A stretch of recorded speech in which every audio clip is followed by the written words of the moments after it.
Boa tarde, pessoal. Vou fazer um vídeo de introdução a circuitos elétricos. Vou começar apresentando para vocês o modelo de representação de sistemas elétricos. Ele utiliza de três grandezas físicas: a tensão elétrica, que é uma diferença de potencial elétrico entre dois pontos; a corrente elétrica, que é uma taxa de transferência de cargas elétricas de um ponto a outro; e a resistência elétrica, que é uma dificuldade de movimentação de cargas elétricas de um ponto a outro. E para cada um a gente tem uma unidade de medida. Para a tensão a gente tem volts, que a gente vai usar a letra V para representar. Para a corrente elétrica nós temos amperes e vamos usar a letra A para representar. E para a resistência elétrica a gente vai usar a unidade de medida ohm, representada por essa letra ômega. Agora, partindo para os componentes do modelo, nós temos os resistores, que representam o valor de resistência entre dois pontos. Também temos as fontes, que forçam uma corrente ou tensão entre dois pontos. E os fios, que conectam componentes do circuito. E por último, temos algumas regrinhas do modelo. A primeira delas é a lei de Ohm. Ela diz pra gente que a tensão entre dois terminais vai ser a corrente de um terminal para o outro vezes a resistência entre esses dois terminais. E de agora em diante vamos chamar a tensão de V, a corrente de I e a resistência de R. Então a gente usa a lei de Ohm aqui como V igual a R vezes I. Também vamos aprender da conservação de cargas. Ela diz pra gente que o somatório das correntes que entram em um componente é igual ao somatório das correntes que saem desse componente. E por último, a regra de que fios transmitem tensão. Pontos conectados por fios apresentam o mesmo potencial elétrico. Agora vamos apresentar os símbolos para cada componente. O resistor vai ter essa representação indicando que tem uma resistência R entre os pontos A e B. A fonte de tensão tem uma versão independente, que vai ser representada dessa forma. Ela soma a tensão que tiver em B, o valor V, de tal forma que a tensão em A vai ser a tensão em B mais o valor da fonte de tensão.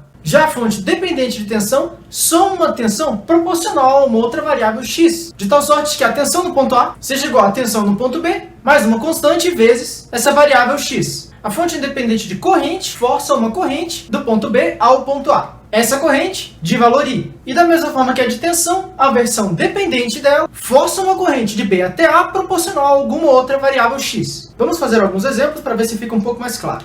Nesse exemplo, tentamos encontrar a corrente que passa nesse circuito com uma fonte de tensão de 3 volts e uma resistência de 6 ohms. Primeira coisa que a gente faz é escolher um nó de referência. Esse nó a gente vai dizer que tem um potencial zero. E desenhar esse símbolo no potencial que vocês considerarem 0 volts. Não faz diferença aonde vocês escolherem. No final das contas, o resultado deve ser o mesmo. Agora, a fonte de tensão, ela pega a tensão de baixo e soma com o valor dela. Ela tem uma tensão de 3 volts. Então, 0 mais 3 vai aparecer 3 volts ali em cima. Agora, essa corrente é a corrente que está vindo do resistor. E nós sabemos pela lei de Ohm que a diferença de potencial vai ser R vezes I. A gente não sabe o I, então a gente passa o R dividindo para o outro lado. E aí a gente resolve para a corrente. Agora vamos tentar resolver esse outro exemplo, com a fonte de corrente em vez de uma fonte de tensão. A fonte de corrente vai forçar uma corrente de 8 amperes no circuito inteiro. Você vai usar V igual a RI, que vai dar esse resultado. Agora vamos observar um exemplo um pouquinho mais divertido. Ele tem uma fonte de tensão de 5 volts e uma fonte de corrente de 2 amperes. Uma resistência de 8 ohms e uma resistência de 2 ohms aqui na frente. E ele pede a corrente que está vindo para cá. Então vamos tentar resolver esse circuito, certo? Escolhe um lugar para ser o 0 volts. Vou escolher bem aqui. E como tudo isso aqui está conectado por um fio, tudo tem o mesmo potencial. Então ali é 0 volts, ali em cima vai ser 5 volts. E a tensão nesse ponto a gente não conhece. Vamos chamá-la de VA. A gente ainda não sabe VA, mas a gente sabe que a soma das correntes que entram em um ponto tem que ser igual à soma das correntes que saem desse ponto. Essa corrente aparece aqui em cima para cá, porque ela não tem mais para onde ir. Essa corrente de 2 amperes também está vindo para cá e tem uma terceira corrente vindo daqui para cá, que nós não sabemos qual é. Então vamos chamar ela de IA. Porém, a lei de Ohm continua valendo. Então, o valor de IA vai ser proporcional à diferença de potencial daqui para cá, dividido pela resistência entre os dois pontos. Desse jeito. E agora sim a gente escreve que a soma das correntes entrando é igual à soma das correntes saindo. Então, desse lado nós temos as correntes entrando e desse as correntes saindo. Daí, a gente cai nesse sistema 2x2 e substituindo essa expressão para IA na equação de baixo, a gente chega nessa aqui. Vamos deixar ela anotada aqui do lado. A equação que a gente tira dessa parte é que 0 menos VA sobre 2 vai ser igual a I.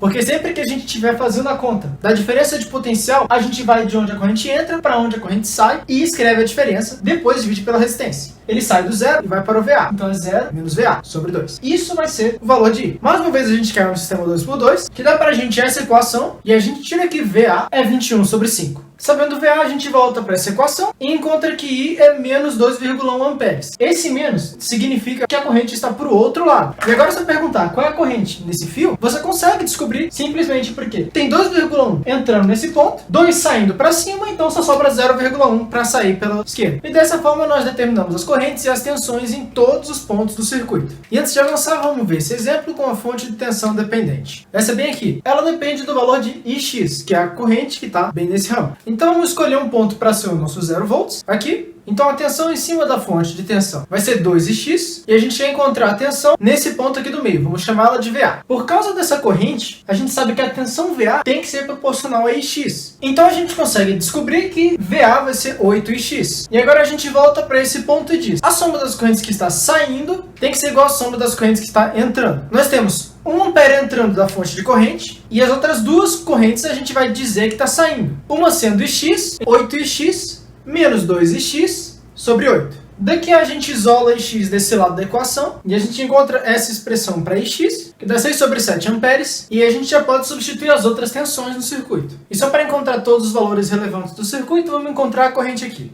A gente faz isso com diferença de potencial sobre resistência igual a corrente e dá esse valor. Também vamos falar de algumas equivalências do modelo. Mas para facilitar a comunicação, vamos falar das duas formas mais comuns de combinar componentes. A combinação em série, em que você tem dois componentes, um atrás do outro, dessa forma. E em paralelo, a regra da combinação em paralelo é que os dois terminais deles estão conectados nos mesmos potenciais. Sabendo disso, vamos para algumas equivalências. Digamos que temos dois resistores em série e queremos achar um resistor equivalente que, quando posto na mesma diferença de potencial A e B, ele mantém a mesma corrente. Para isso a gente vai usar um ponto intermediário C e dizer que a diferença de potencial de A para B vai ser a diferença de potencial de A para C mais a diferença de potencial de C para B. Como dos dois lados a corrente é a mesma, e a gente sabe que cada diferença de potencial é a resistência vezes a corrente, a gente escreve a lei de Ohm para cada uma das três tensões e substitui elas nessa equação, que dá para a gente essa equação. Agora a gente divide tudo por I a B e encontra que a solução R3 igual a R1 mais R2 fornece a equivalência que a gente queria. Então, para a associação em série de resistores, você consegue substituir os dois por um único resistor, que é igual a soma de cada um.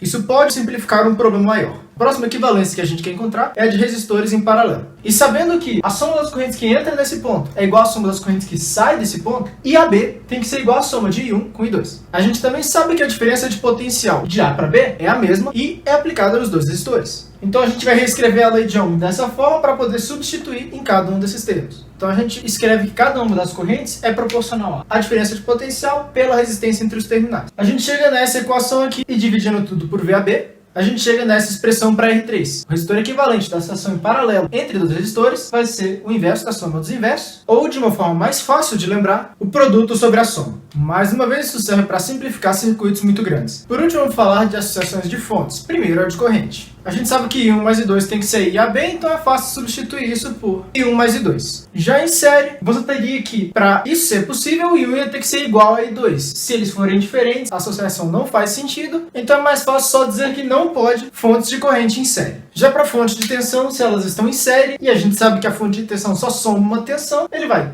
somar V1, depois somar V2. Então, a fonte de tensão equivalente a duas fontes de tensão em série é a soma das duas. Já com fontes de tensão em paralelo, a gente sabe que V1 e V2 vão ter que ser igual a um VAB. Da mesma forma que as fontes de corrente, é mais simples eu dizer que não pode. Agora que já aprendemos as equivalências em série e em paralelo, vou mostrar para vocês então a transformação delta-estrela. Delta e estrela são essas duas topologias que vocês estão vendo no quadro. Vamos então tentar encontrar uma equivalência entre os resistores de associação com os de associação. A gente sabe que a resistência equivalente entre A e B de um lado tem que ser igual à resistência equivalente entre A e B do outro lado. De um lado temos a associação em série de X e Y, e do outro lado temos uma associação em série N e M em paralelo com L, que cai nisso aqui, produto sobre a soma. A gente faz a mesma coisa para a associação de A para C, que na configuração estrela vai ser X mais E, e na configuração em delta vai ser a série de L mais N em paralelo com M. Desse jeito. E por último, vamos fazer a mesma coisa de B para C, que em estrela vai ser Y mais E, e em delta vai ser o paralelo de N com L mais N. Desse jeito. Daí a gente cai nesse sistema 3x3, e resolvendo esse sistema, a gente consegue encontrar que X é a parte com L e M, Y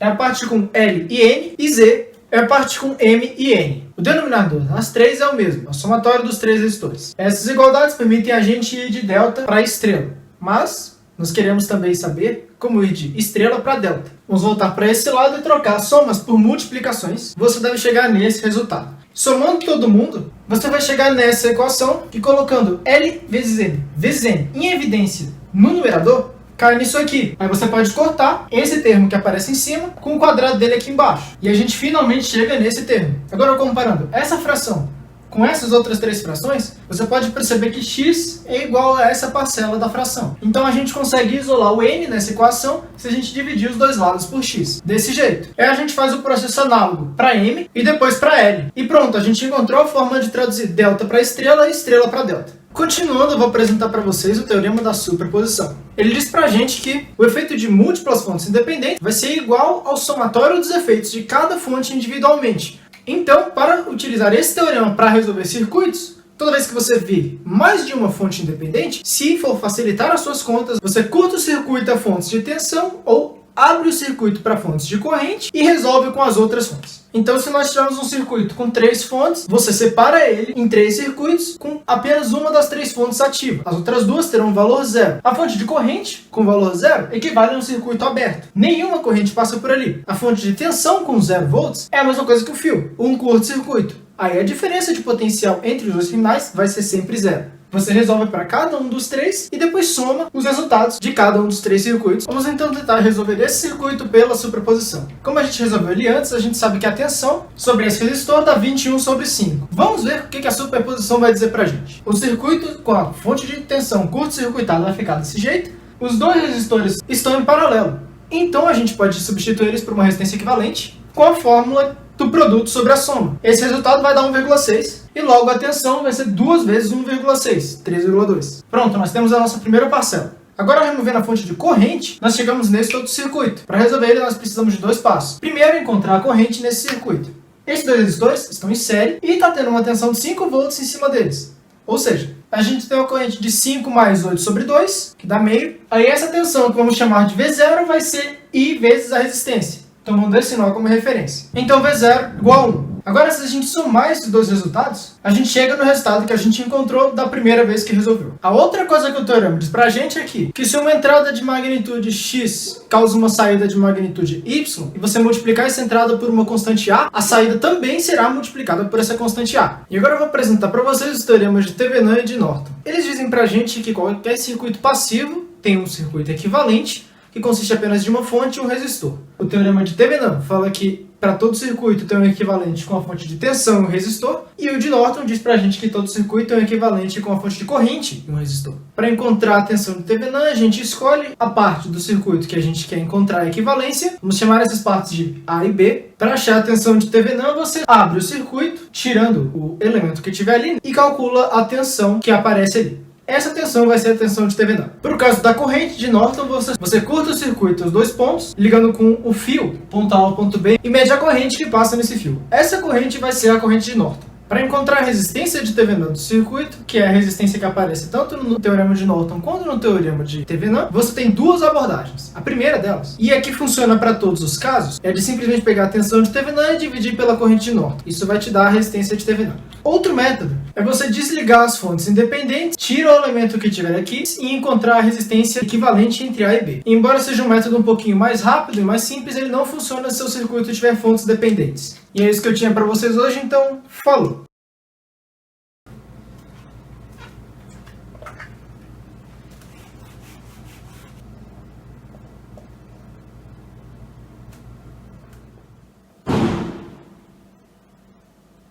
Wait.